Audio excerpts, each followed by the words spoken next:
Don't worry guys, round 1 will soon be coming to an end. My name is Troublemaker and I have some great games for you. So in the red we have our pack player. His name is Tjark421. He's relatively new to the game. He is a 1500 ELO player, which means he basically played a match. Our blue player is Bentguru. Bentguru is something else. He became kind of well known on the ladder for doing infantry and then tank-related rushes.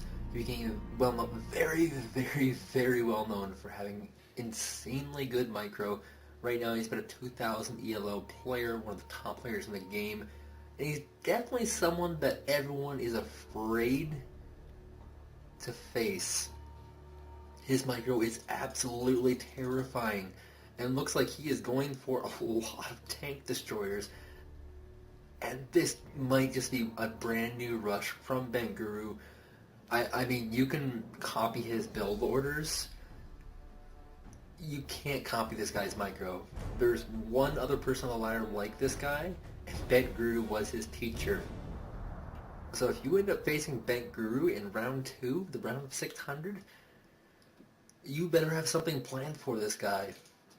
It is quite obvious that Red has never heard of him and is going for something a little more standard, a little more defensive. And so as this match gets underway, it's quite obvious that Bentguru is going for some big push. He's sending a lot of forces right down the middle. He has a single helicopter scouting around. He's very careful not to lose this. He's taking position in the middle. He has tank destroyers moving up, sniping all these armored vehicles full of infantry units. He has lots of units winding up, destroying everything in the path. Early lead for Bentguru against Tjark421. The remainder of his forces have shown up, and he is absolutely going to take position. A great artillery volley, but just misses the forces. That one artillery volley, if it was placed correctly, could have changed the match. The Jaegers are getting cleared out of the rifle, and just look at this micro. He spreads his units out very specifically so the volley can't happen. He's coming in and clearing these woods. Nice art, great positioning. He has VAB Chasseurs from us coming in from the side, taking stuff out, moving in, getting rid of all the threats. And he clears out the forest with one awesome hit. This leaves Red with a few forces coming down the side, trying to go for a sneak attack on Juliet, which he still holds with a few infantry units and some Vulcans.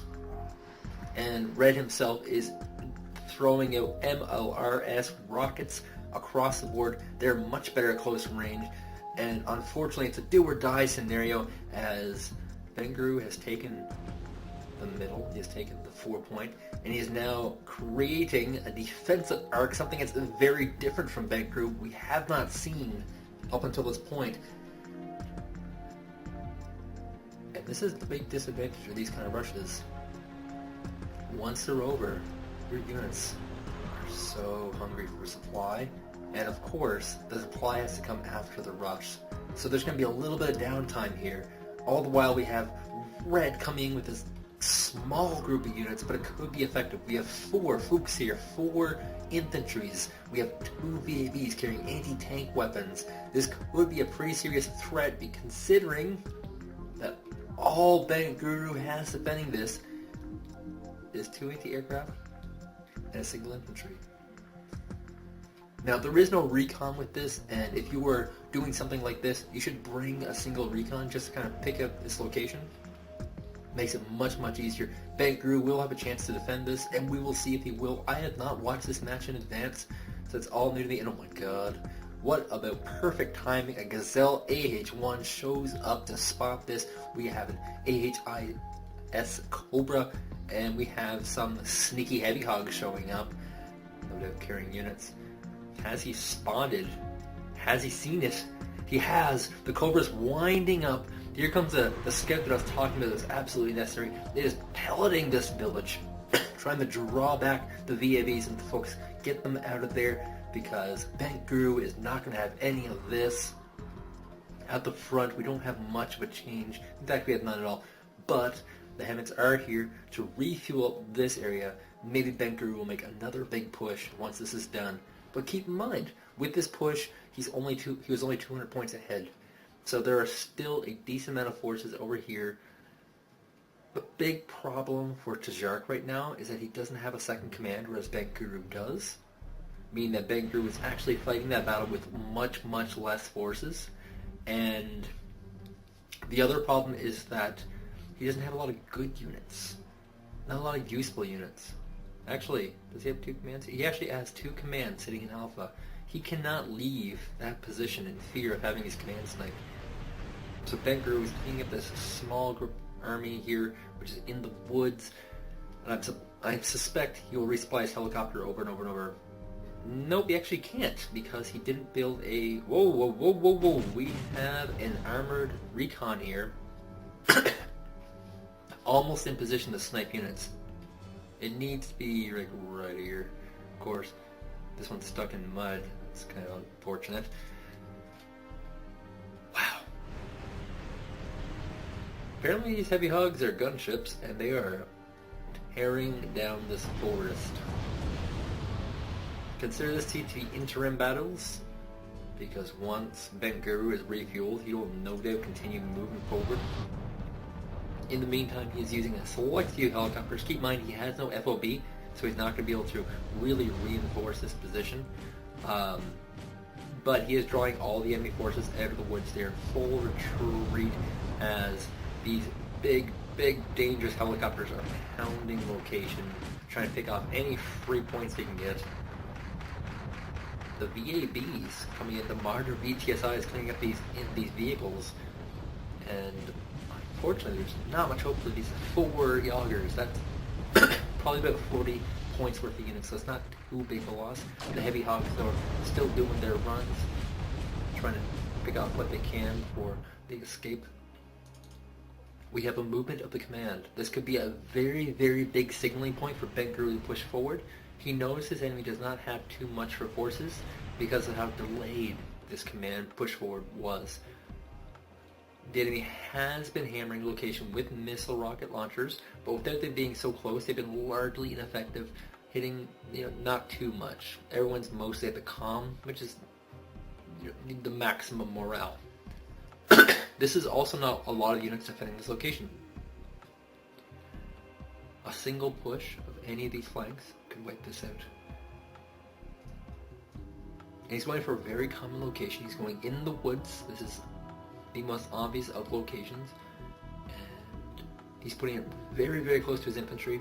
A lot of times when you're playing a caliber player like Bentguru, you have to play a little bit outside the box, do something a little bit different, because he's probably already thinking about what you're doing before you do it. He does have the SPC Lukes here in a good position to scout what's coming out, and in fact is an M1 Abrams tank. M1 Abrams are kind of the king of the tanks, really. They have a lot of anti-infantry abilities and a nice collection of rockets. Somehow these are still alive. There are 4 VABs here rallied to deal with it though, and for now, Tjark lives. Pushing a little bit forward. Oh my god, look how fast that was. He has already decided he is moving up. He is having nothing of this location. There is a Cobra here, however, and there is no anti-air with these tank destroyers. A little bit of a misstep from Bentguru. And he's actually taking out the scout here. He should have turned off the weapons. Turning off the weapons would have given him considerable advantage. Now he still has these 4 tank destroyers here in position, so really all he has to do is push up a bunch of units. Cobras might be overextending themselves a little bit, and in fact they did, as that Cobra immediately fell down, completely limiting what we have here. It's just a lot of chasseurs famas, which do really, really well. They do very well, especially in the woods, especially in close quarters. They're actually a very cost-effective unit to use. However, we have 4 VABs loaded with infantry, going against a TPC Fuchs and a Jaeger. Jaeger in the woods. It's a weakened one too. Look how it's got half of its people dead. Only a single. Here they come. It's gonna unload in time.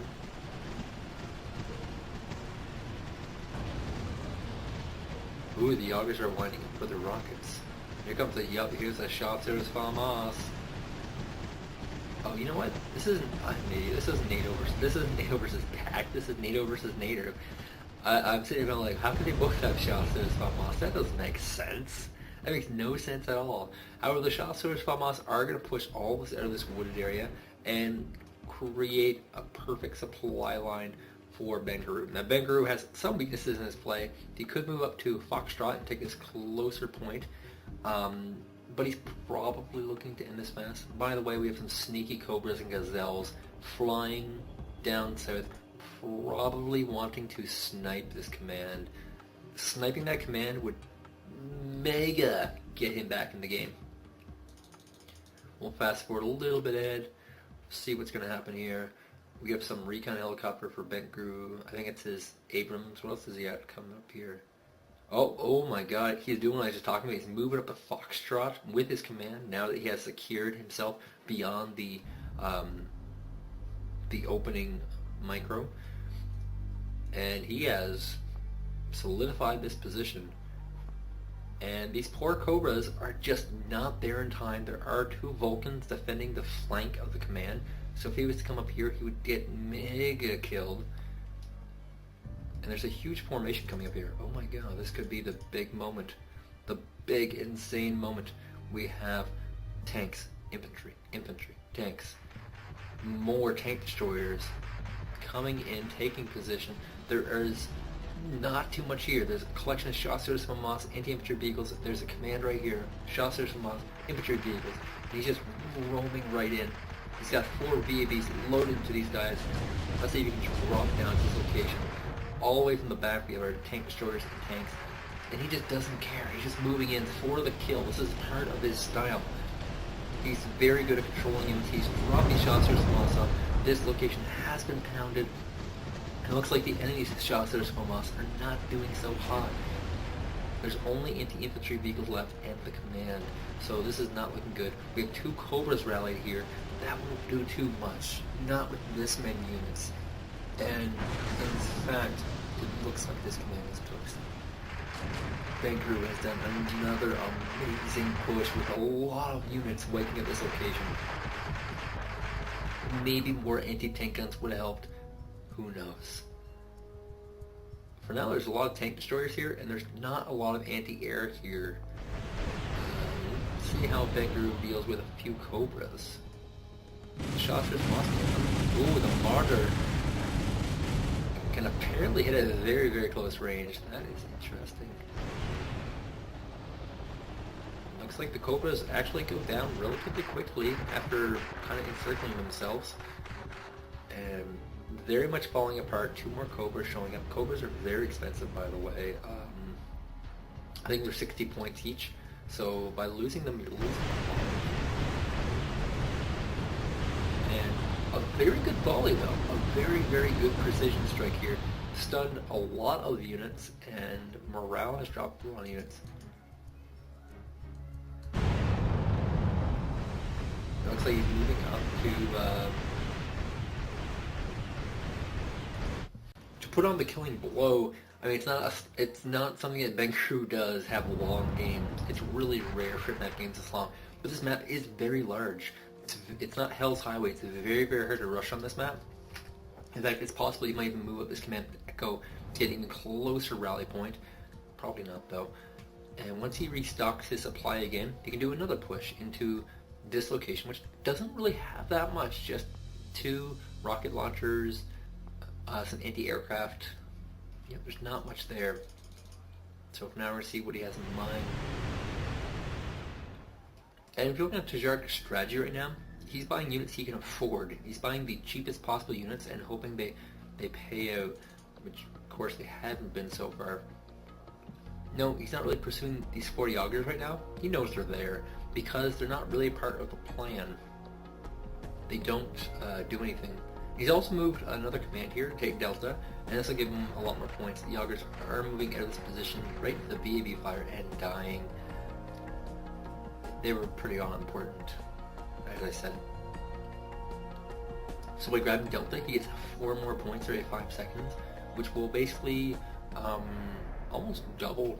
Well, not really double. It's like 40% more, but he'll get... No, it's not really. How does this work? Percentages are hard. An increase from 6 to 10 is how big of an increase? It's not 40% because 40% of 6 is like 1.2. Anyways, it's about a 30% increase, we'll say that. And Tjark in Panic has placed 7 Yagras in the village here. He also has another set of Fuchs over here. Bentguru has immediately deployed a recon to see what's going on here, and it looks like he's trying to sneak around to the back and try to snipe a command here. Easier said than done. And as it goes in, the end result is, of course, a dead Fuchs and Yagras on the run. Not even close. There's too many units here.